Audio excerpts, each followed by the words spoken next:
हाय, तो आज हम देखने वाले हैं एप्लीकेशन ऑफ गॉसेस लॉ। इससे पहले हम जो पढ़ चुके हैं, हमने पढ़ा Gauss law, we have defined already, and number of electric line pass through a closed surface that is equal to q net upon epsilon naught. And also we have seen integral form of Gauss law, differential form of Gauss law. And in the last series we will see the application of Gauss's law. What's application and in real life? No, we can't say that real life. But in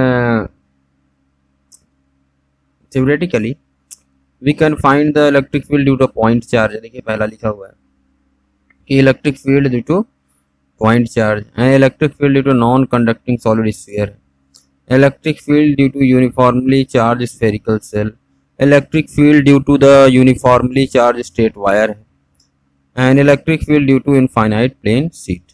अब हमने ऐसे application कई बार पढ़े होंगे, हमने inter में पढ़ा, हो सकता है जिनका बीएससी में रहा होगा, जिसपे यूनिवर्सिटी का हो, अगर यूनिवर्सिटी के सिलेबस में है इलेक्ट्रोस्टैटिक टॉपिक तो वहाँ भी ये सब चीज़ें रहती हैं, आपको डिफाइन करना पड़ता है, इनकी एप्लीकेशन है, एग्जाम में भी आता है। तो ये एप्लीकेशन है, जैसे electric field due two point charge. अगर पॉइंट चार्ज है तो हम क्या करेंगे, गॉसियन स्फेरिकल सरफेस मानते हैं, हाइपोथेटिकल सरफेस मानते हैं, उसके बाद कुछ रेडियस लेते हैं, हम वहाँ से इलेक्ट्रिक फील्ड निकाल लेते हैं जितनी दूरी हमको निकालना होता है, उसी रेडियस का हम स्फेरिकल सेल मानते हैं।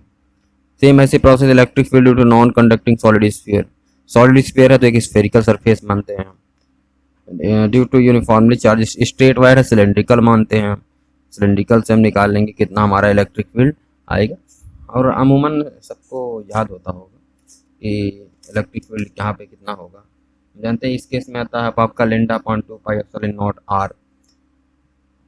ये आर जहाँ पे हमारा क्या है, आर हमारा है जहाँ पे हमको निकालना है उस स्ट्रेट वायर से। And electric field due to an infinite plane sheet. यहाँ पे इनफाइनाइट प्लेन सीट को जो हम मानते हैं यहाँ बोला नहीं गया है, लेकिन जो हमारा infinite plane sheet non conducting sheet अगर है तो इलेक्ट्रिक फील्ड होगा epsilon upon sigma upon 2 epsilon. तो इस तरीके से हम इनके एप्लीकेशन है गॉसेस लॉ के, इनको हमको पढ़ना होगा। आपने पढ़ा होगा मुझे आशा है, क्योंकि हम लोग जिसके लिए पढ़ रहे हैं आपका इतना पढ़ा होना ज़रूरी है और थोड़ा बहुत तो होना चाहिए, क्योंकि तैयारी है आपकी एक, तभी जो है हम जिसके लिए पढ़ रहे हैं वो थोड़ा सा एडवांस है। तो ऐसा नहीं हम पूरा लेक्चर वाइज या पूरी चीज़ें ऐसे देखेंगे कि हम एप्लीकेशन को निकालना है, क्योंकि इतना ज़्यादा इसमें अगर नहीं पूछेगा, क्योंकि यहाँ पे आपको डायरेक्ट वहाँ पे ऑप्शन में है तो यूज या कॉन्सेप्ट पता होने चाहिए। लिखना तो है नहीं, सब्जेक्टिव पेपर है आपका, तो इन सब चीज़ों को आप पढ़िएगा। इसका एप्लीकेशन है बड़ा सिंपल सा है, ऐसा नहीं बहुत टफ है, ठीक है। अब हम देखते हैं इसके आगे क्या है। इलेक्ट्रिक पोटेंशियल या इलेक्ट्रोस्टैटिक पोटेंशियल क्या होता है, इलेक्ट्रिक पोटेंशियल या इलेक्ट्रोस्टैटिक पोटेंशियल क्या होता है। देखिए, electrostatic potential is defined as, कैसे डिफाइन कर सकते हैं, electrostatic potential is defined as the amount of work energy, देखिए the amount of work energy needed to move a unit charge from a reference point to a specific point in non accelerated motion in an electric field. समझ रहे होंगे।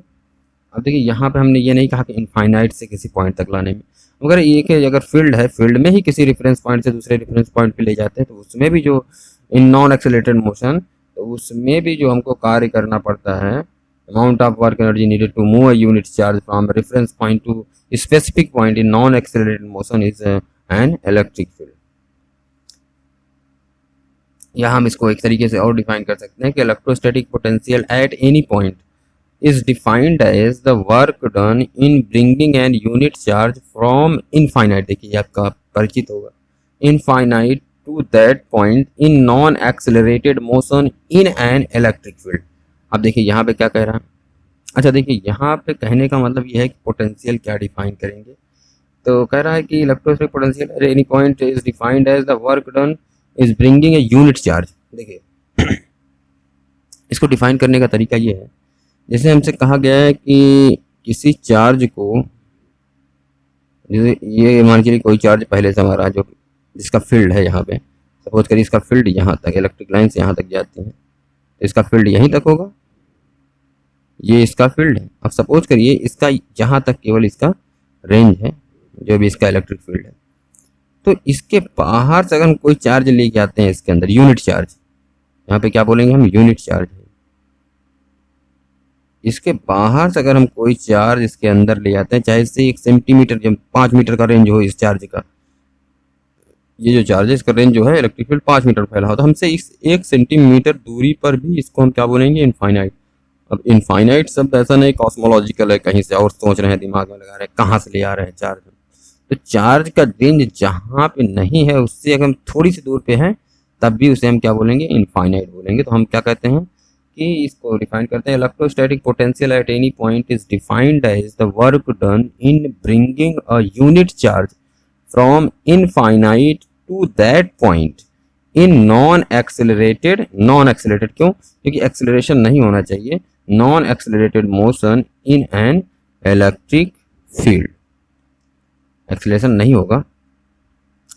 अब इसमें define क्या करें, तो आप समझ रहे हैं कि ये जो इनफाइनाइट शब्द है ये क्या है, रेफरेंसिव होता है, ठीक है। यहाँ पे जहाँ तक इससे फील्ड है इससे 1 सेंटीमीटर जो है, सपोज करिए इस चार्ज का रेंज है इलेक्ट्रिक फील्ड 5 मीटर में फैला हुआ है, तो इससे 1 सेंटीमीटर दूर को भी हम इस चार्ज को क्या बोलेंगे, जो यहाँ पे हो क्यू नॉट होगा, जो भी हो यूनिट चार्ज, उसे हम क्या बोलेंगे कि इनफाइनाइट से हम ले आ रहे हैं। अब इसी में डिफाइन करिए कि मान के चलिए कि हमारा जो पोजीशन वेक्टर है, position vector of the point is R, then electrostatic, मान के चलिए हम कहते हैं कि इस चार्ज को हम इनफाइनाइट से किसी पोजीशन वेक्टर आर तक ले आते हैं फील्ड में, इस फील्ड में पोजीशन वेक्टर आर तक ले आते हैं, देन इलेक्ट्रोस्टैटिक पोटेंशियल क्या होगा हमारा, इलेक्ट्रोस्टैटिक क्या होता है, आप इतना तो पढ़ा होंगे आप लोग, V इक्वल टू क्या होता है, V इक्वल टू W/Q होता है। अब Q यहाँ पे कौन सा चार्ज है जिसको हम ले आ रहे हैं, वही चार्ज होगा, ये हमने क्यों रहा। तो अब यहाँ पे देखिए, और हम यहाँ पे वर्क डन कितना होगा, वर्क डन आपको क्या हम जानते हैं, 0 इनफाइनाइट से कहाँ तक ले आ रहे हैं, किसी पॉइंट R तक ले आ रहे हैं, भाई हम R हैं, हम क्या, अब जो यहाँ फोर्स लगाते हैं वो कौन सा फोर्स होता है, अप्लाइड होता है, बताया है, क्योंकि हमें जो नॉन एक्सीलरेटेड फोर्स लगाना पड़ता है, इसीलिए कंजर्वेटिव फोर्स की हमेशा, जो भी यहाँ पे कंजर्वेटिव, इलेक्ट्रोस्टैटिक फोर्स कैसा है, कंजर्वेटिव फोर्स है, तो इसके विरुद्ध लगाना पड़ेगा जिससे हमारा क्या हो, नॉन एक्सेलरेटेड मोशन बना रहे। इनफाइनाइट से किसी पॉइंट पोजीशन वेक्टर आर तक लाने में किया गया कार्य ही, यूनिट चार्ज को लाने में किया गया कार्य ही क्या होता है हमारा इलेक्ट्रिक पोटेंशियल या इलेक्ट्रोस्टैटिक पोटेंशियल। तो ये हमारा हुआ एफ ए।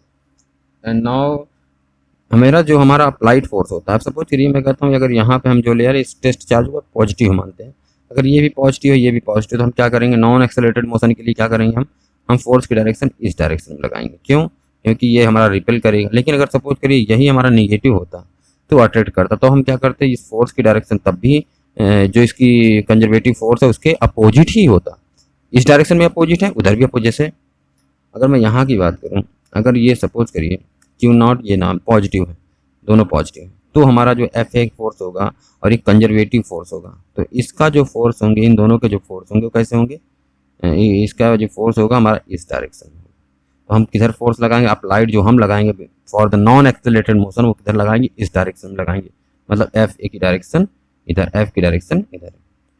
अब सपोज करिए ये अगर हमारा निगेटिव होता तब क्या होता, निगेटिव होने भी क्या करता है, ये हमें अट्रैक्ट करता, तब हम एफ अप्लाइड किधर लगाते हैं, इधर लगाते, तब भी देखिए अपोजिट। इसका मतलब क्या हुआ कि हमारा जो एफ अप्लाइड होगा वो हमेशा क्या होगा, एफ के निगेटिव होगा, अपोजिट होगा, इक्वल एंड अपोजिट होगा। एंड इसका मतलब ये हुआ कि हम यहाँ से लिख सकते हैं कि V R function of R होगा, क्योंकि यहाँ पे पोजीशन वेक्टर आर पे निकाल रहे हैं, 1/Q0 इनफाइनाइट से R minus F dot G R. अब देखिए वी आर, अगर हम देखा जाए, अब इसको हम क्या लिख सकते हैं, यहाँ पे जो फोर्स आया है इलेक्ट्रोस्टैटिक फोर्स, अब हमारा जो देखिए ये जो हम फोर्स लगाते हैं F equal to Q into E, जानते होंगे सब लोग, F equal to Q into E ये लगाते हैं, लेकिन यहाँ क्यू नॉट है तो क्यू नॉट रखेंगे, क्यू इंटू हम जानते हैं। लेकिन कब फोर्स लगाते हैं, जब हमारा क्या हो, जो चार्ज हो उस इलेक्ट्रोस्टैटिक फील्ड में या इलेक्ट्रिक फील्ड में डिप्ट हो, डूबा हुआ हो। तो सही बात है, ये डूबा हुआ चार्ज हमने यहाँ तक ले आए हैं, तो ये हम फॉर्मूला लगा सकते हैं क्यू नॉट ई। वैसे ये मुझे ये शब्द नहीं बोलना चाहिए डूबा, क्योंकि अभी ये कॉन्सेप्ट है तो बहुत तगड़ा कॉन्सेप्ट, लेकिन ये वजह ये है कि अभी आपके यूज का नहीं है कि इसकी लिमिटेशन क्या है। सही बात है कि हमारा जो फार्मूला ये लगता है कब के लिए लगता है, जब हमारा ये चार्ज जो है उस फील्ड में डिप्ट हो। कभी सरफेस या इधर चार्ज यहाँ पे फार्मूले का यूज नहीं करते हैं।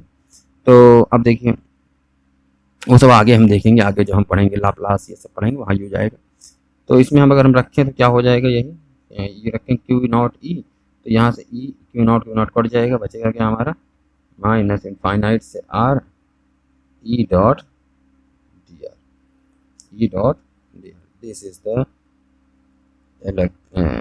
इलेक्ट्रोस्टैटिक पोटेंशियल, हमारा है इलेक्ट्रोस्टैटिक पोटेंशियल, ये माइनस साइन है।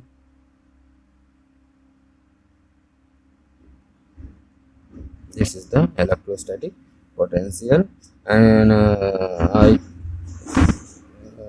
told earlier definition of this electrostatic potential at any point is defined as the work done in bringing an unit charge। देखिए यूनिट चार्ज, अब देखिए electrostatic potential electrostatic potential energy भी यही difference है बस। यहाँ unit charge बोल रहे हैं, वहीं क्या बोलेंगे, चार्ज बोलेंगे from infinite to that point in non accelerated motion in an electric field, तो वही बन जाएगा हमारा इलेक्ट्रोस्टैटिक पोटेंशियल एनर्जी। लेकिन यहाँ पे क्या यूनिट चार्ज बोल रहे हैं, यही क्या बन रहा है हमारा इलेक्ट्रिक पोटेंशियल या इलेक्ट्रोस्टैटिक पोटेंशियल बन रहा है।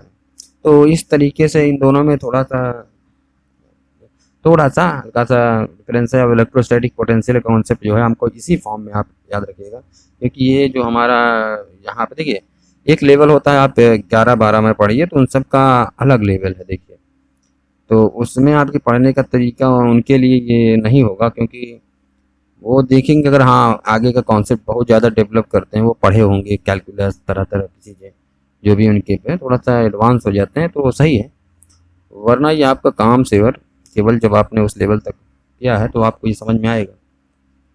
ठीक है, ये नहीं कि अब डायरेक्ट आप इसको देखेंगे तो थोड़ा सा कम आएगा, क्योंकि मैं जो चल रहा हूँ मुझे ऐसा मानना, मेरा मानना है कि आपने सब थोड़ा बहुत पढ़ रखा होगा, तो ये रिवीजन के पर्पज़ से समझ भी सकते हैं, लेकिन आपको ये जो अगर आपने कॉन्सेप्ट एक बार देखा कहीं फंसे हुए हैं तो आपको उस पर्पज़ से ये बहुत ही यूजफुल है। हाँ, तो हमने देखा इलेक्ट्रिक पोटेंशियल इलेक्ट्रोस्टैटिक पोटेंशियल हम इस तरह से डिफाइन कर सकते हैं। अब हम इलेक्ट्रिक पोटेंशियल के बारे में बात कर रहे हैं, ठीक है, एंड यहाँ पे हम इस पोटेंशियल को निकाल भी सकते हैं कि ये इलेक्ट्रिक पोटेंशियल कितना होगा अगर हमें इलेक्ट्रिक वहाँ पे फील्ड का ऐसा अगर फील्ड के बारे में हमको जानकारी है तो। सपोज करिए हमारा जो फील्ड है वहाँ पे, वो हम जो फील्ड की बात कर रहे हैं वो कैसा फील्ड है, वो हमारा कोई पॉजिटिव, ठीक है, या फील्ड में कहता हूँ अट्रैक्टिव नेचर का है या रिपल्सिव नेचर का, किस नेचर का है उस पर डिपेंड करता है। सपोज करिए दो पॉजिटिव चार्ज है तो उनमें कैसा फोर्स होगा, रिपल्सिव।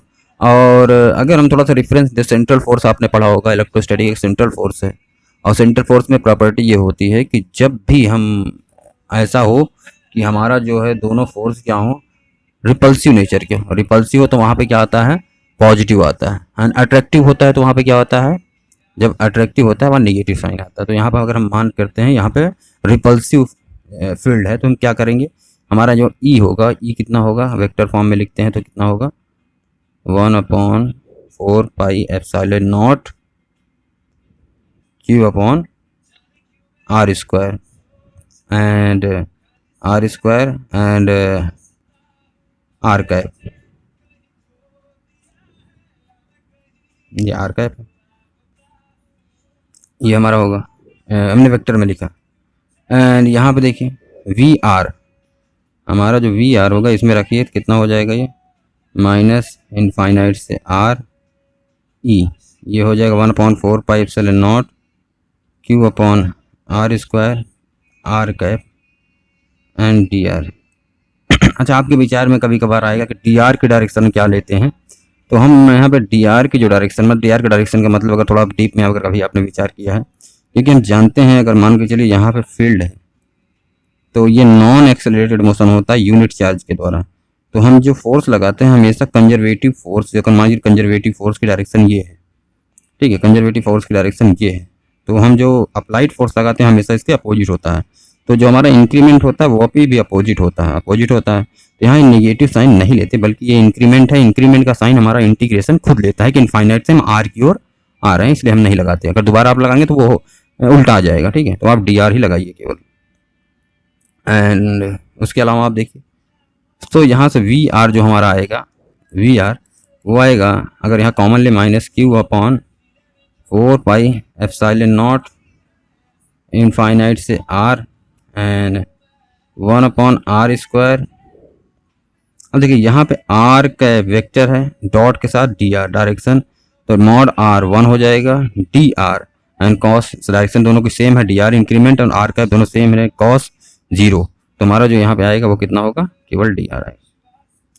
एंड यहाँ से हमारा जो वी आर आता है वो आता है आपका पूरा जब करेंगे इसको तो ये आपका हो जाएगा -1/r इनफाइनाइट से r and minus Q upon 4 pi epsilon, यहाँ पे r रखेंगे तो r होगा, इनफाइनाइट रखेंगे 0 आएगा। तो यहाँ से हमारी जो वैल्यू आई वी आर की वो I 1/4 pi epsilon naught Q upon r, ये वैल्यू आएगी।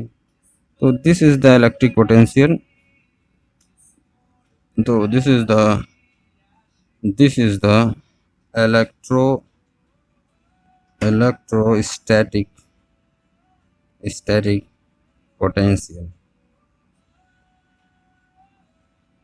पोटेंशियल, ये हमें डिफाइन हमने किया।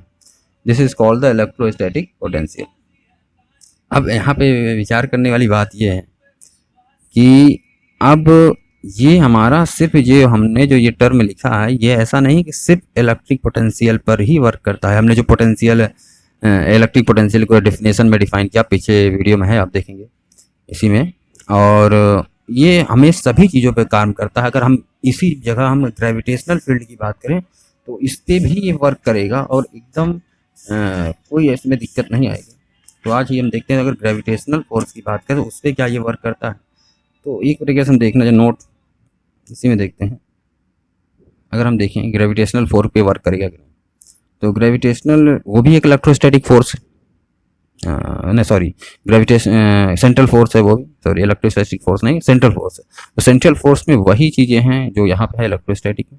अगर हम बात करें कोई मास है m, लेकिन यहाँ पे एक प्रॉपर्टी है इसकी कि यहाँ पे केवल एक प्रकार का फोर्स होता है जिसे हम बोलते हैं अट्रैक्शन। तो सपोज करिए यहाँ पे हम कोई मास अगर हम m0 है, इसको हम इनफाइनाइट से किसी इसके रेंज में ले आते हैं।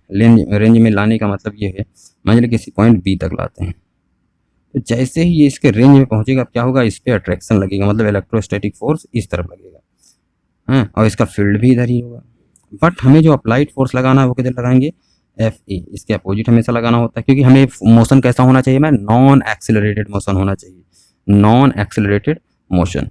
तो यहाँ पे जो हमारा ग्रेविटेशनल फील्ड आएगा वो कितना आएगा, ग्रेविटेशनल फील्ड कितना होगा, -GM upon R square, R का ये होता है। माइनस क्यों आया, क्योंकि हमारा अट्रैक्टिव नेचर का है। एंड दूसरा आपका है क्या, फोर्स कितना होगा, -GM m0 upon R square, R का ये होगा। यह भी निगेटिव आया है, क्योंकि हमारा नेचर कैसा है इसका, अट्रैक्टिव नेचर का।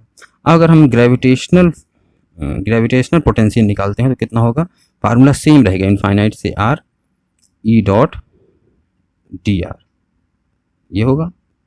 अब हम यहाँ पे क्या करते हैं, वैल्यू रखिए इसमें इनफाइनाइट से आर, ई की वैल्यू हम जब रखेंगे GM upon R square R cap dot D R, ये होगा। और यहाँ से आप देखिए VG इक्वल टू आ जाएगा, माइनस ये है, माइनस माइनस प्लस, तो यहाँ हो जाएगा GM इनफाइनाइट से R, और ये हमने किया था मॉड R कैप हो जाएगा, मॉड डी आर कॉस 0, ये हो जाएगा 1, ये हो जाएगा डी आर, तो यहाँ बचेगा 1 upon R square D R. अब इसको जब हम करेंगे तो -GM यहाँ आएगा 1/r, this is the gravitational potential. तो लिखेंगे this is the gravitational potential, तो देखिए चीज़ें बहुत ही रिलेटेड हैं। अगर आप उसको थोड़ा सा डीप में आप देखें तो सभी चीज़ें आपस में रिलेटेड हैं। कोई भी ऐसी फंक्शन नहीं जो हमको याद करना पड़े या बहुत ज़्यादा दिक्कत होगी आपको। किसी भी प्रकार की कोई भी समा परेशानी नहीं होगी अगर आप बहुत उसको चीज़ों को डीप में पढ़ते हैं। अब सिमिलरली आप देखिए, तो अब चलिए हम आगे इसके आगे यहाँ पर हम अब इसके आगे देखेंगे कि हमारा जो है किसी चार्ज डिस्ट्रीब्यूशन के कारण कहीं पे पोटेंशियल कैसा होगा, तो उसके बारे में हम अभी देखते हैं। ओके, तो हमें अब देखना है कि चार्ज अगर डिस्ट्रीब्यूटेड है किसी के अलोंग सरफेस है या लाइन है या वॉल्यूम के अलोंग अगर डिस्ट्रीब्यूटेड है कहीं पे, तो उसके कारण से पोटेंशियल जो है किसी पॉइंट पे क्या होगा।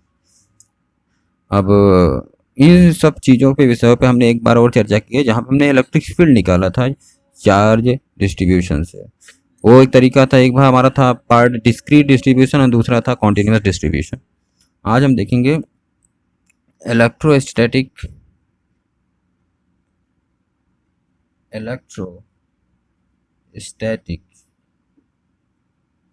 पोटेंशियल ड्यू टू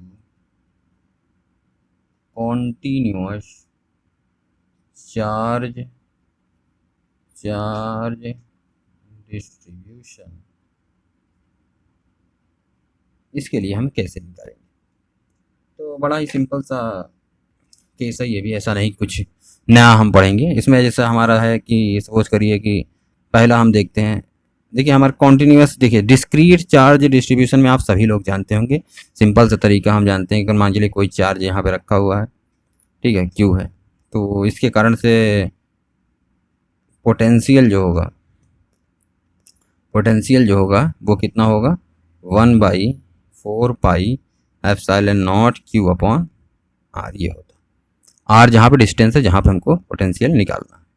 तो सिमिलरली ये हमारा डिस्क्रीट डिस्ट्रीब्यूशन हुआ, तो इसके लिए हम यहाँ पे नहीं करेंगे। अगर वैसे भी निकालना हुआ कि कई सारे पॉइंट चार्जेस हैं, ठीक है, तो समेशन का यूज कर लेंगे। लेकिन हम यहाँ पे पढ़ते हैं कि electrostatic potential due to continuous charge distribution कैसे निकालना होता है। सपोज करिए कि अगर हमारा मान के लिए कोई एक कार्टेशियन सिस्टम है, यहाँ पे चार्ज एक लेयर है चार्ज की जो कि इस लाइन पे लाई करता है, ठीक है।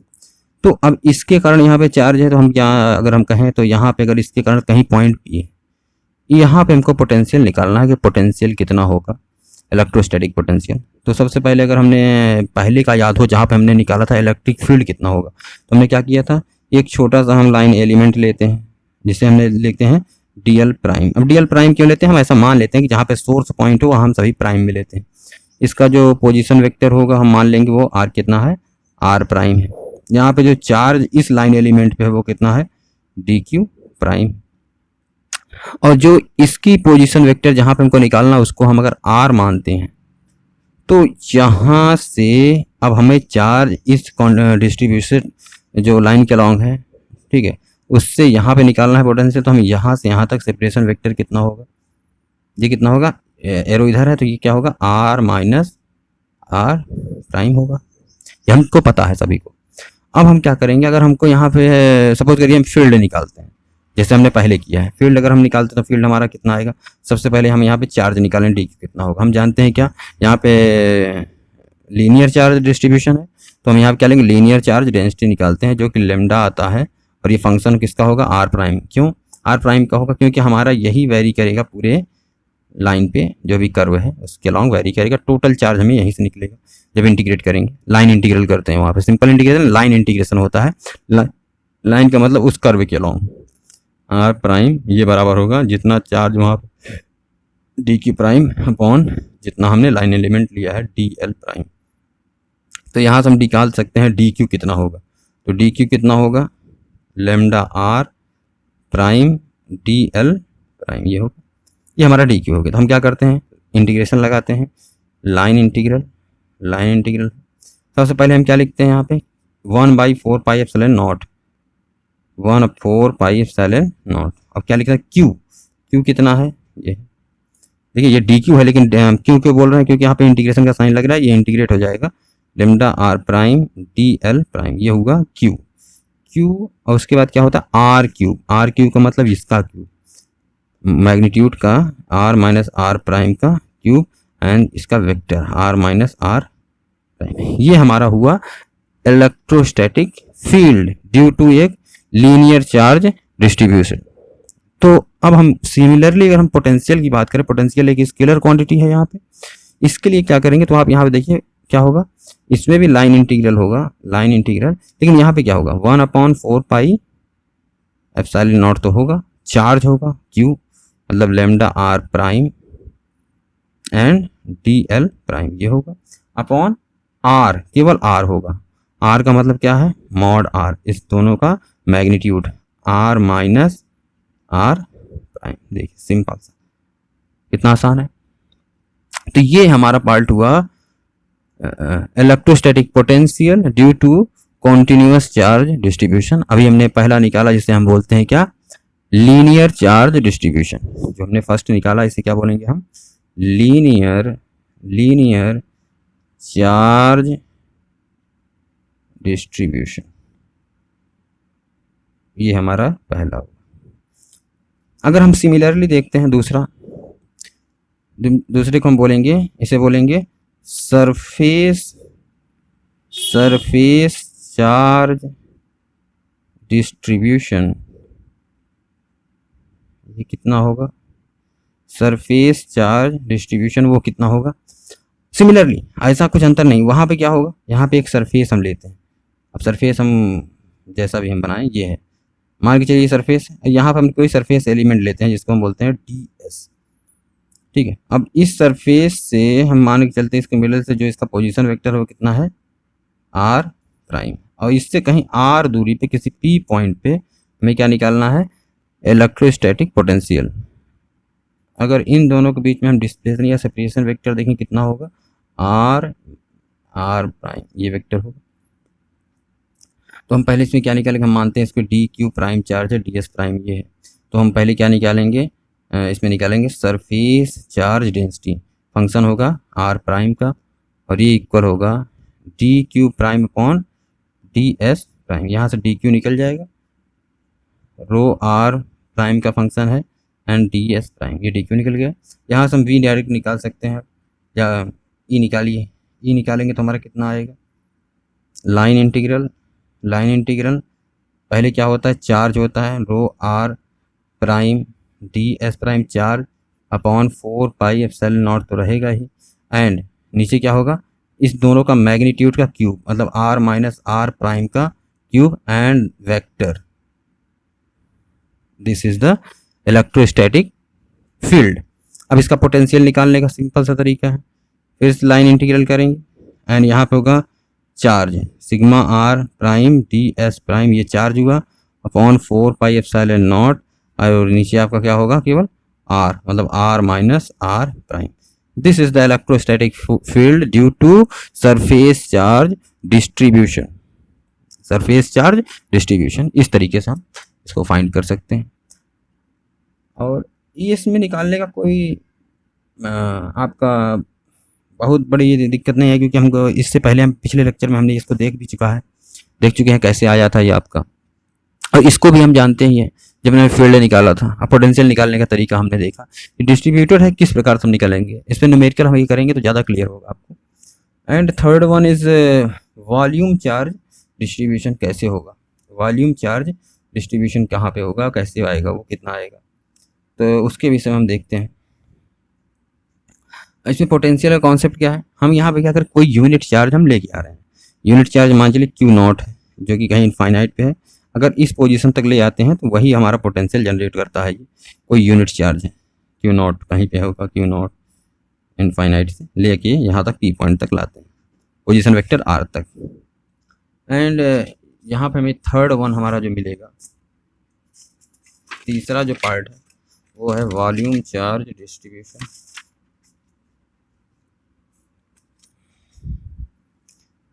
तीसरा हमारा जो है उसे बोलेंगे वॉल्यूम चार्ज डिस्ट्रीब्यूशन। इसमें क्या होगा सेम वैसा ही है, बस यहाँ पे क्या है कोई हम वॉल्यूम लेते हैं, उसमें छोटा सा वॉल्यूम एलिमेंट लेंगे। वॉल्यूम एलिमेंट यहाँ से यहाँ तक इसका कितना होगा, आर प्राइम मानते हैं, इसको हम डी टाउ प्राइम मानते हैं। यहाँ पे डी क्यू चार्ज होता है। किसी पॉइंट पी तक कोई हमारा यूनिट चार्ज है, इनफाइनाइट से ले आने में जो हमारा वर्क होगा यूनिट चार्ज को लाने में नॉन एक्सीलरेटेड मोशन में, वही हमारा क्या कहलाएगा, electric potential R minus R prime ये होगा। अगर यहाँ से हम फील्ड निकालते हैं ई, यहाँ पे डिफाइन करते हैं, यहाँ पे होगा रो, रो फंक्शन होगा आर प्राइम का, ये होगा D Q prime upon D tau prime. यहाँ से हमारा डी क्यू निकल जाएगा, डी क्यू प्राइम कितना होगा, sigma R prime, sorry rho R prime and D tau prime. E निकालना है वेक्टर में, यहाँ लाइन इंटीग्रल लेते हैं, लाइन इंटीग्रल लेने के बाद क्या करते हैं, 4 पाई एप्सिलॉन नॉट रहता ही है, एंड ये होगा sigma sorry rho R D tau prime ये होगा, एंड इस डिस्टेंस का आर माइनस आर इस वेक्टर का मैग्नीट्यूड का cube and vector R minus R prime ये होगा।